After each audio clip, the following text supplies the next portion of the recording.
This is the first video journal for EDAD 620. This one's on visionary leadership. This is definitely a concept that I was introduced to in the MELA program, and it's one that I've been fixated on, one that I am constantly reflecting on and introspecting on to see how I can achieve, how I can start to lay the groundwork for personal improvement and professional acumen to one day be a visionary leader. I've worked under a lot of principals, all of which have been amazing in their own right and have taught me so much. But I think, how do I put this? Very few of them have reached the status or had the visionary capability to be a visionary leader, in the sense of having both the capacity of imagination to be visionary, truly visionary in their approach to education and how to build a school that was inclusive for all students, innovative, culturally relevant, and held high standards with the infrastructure to support the execution of those high standards. I've had two amazing principals who were absolutely visionary in their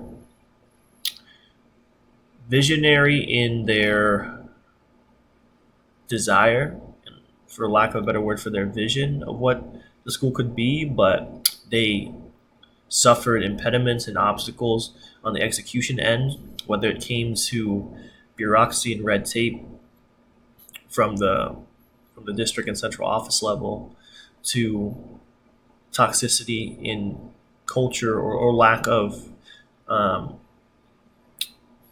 effective and excellent culture, or sorry, lack of a culture of excellence rather. But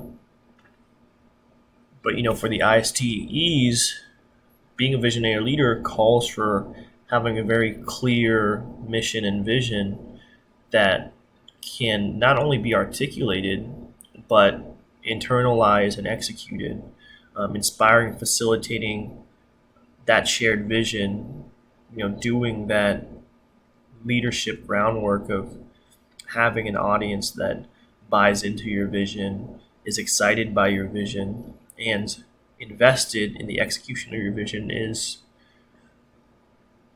in some ways, the start and the end of being a successful and visionary educational leader.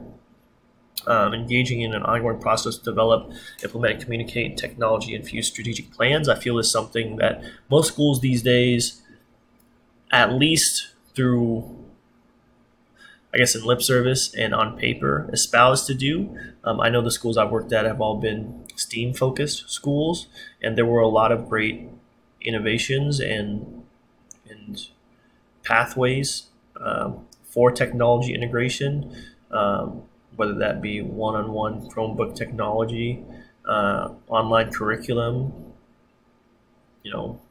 technology and STEAM-focused enrichment and extracurricular opportunities. But I feel like that's not enough.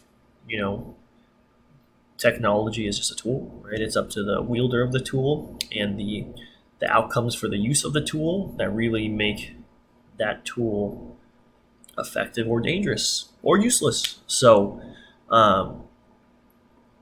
technology can't be a pillar in and of itself. I feel like that is a hollow gesture to just say, oh, technology is one of our pillars, or technology is one of our core tenets. No, technology is the tools to fulfill our core tenet, right?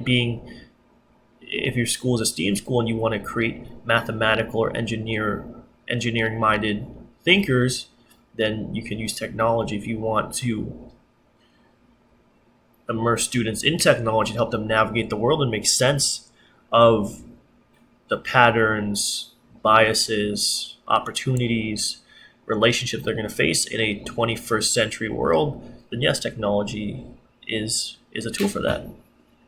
And C, advocating on local, state, and national levels for policy programs and funding.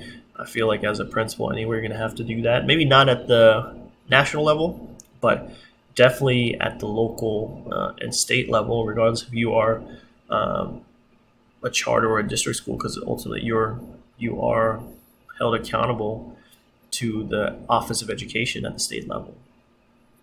I know in the charters I've worked at, that advocacy and that community building and that political handshaking, for lack of a better word, is done quite regularly because you are constantly fighting the battle for renewal, the battle for equity, um, facility and spaces, equal treatment, um, resources, funding.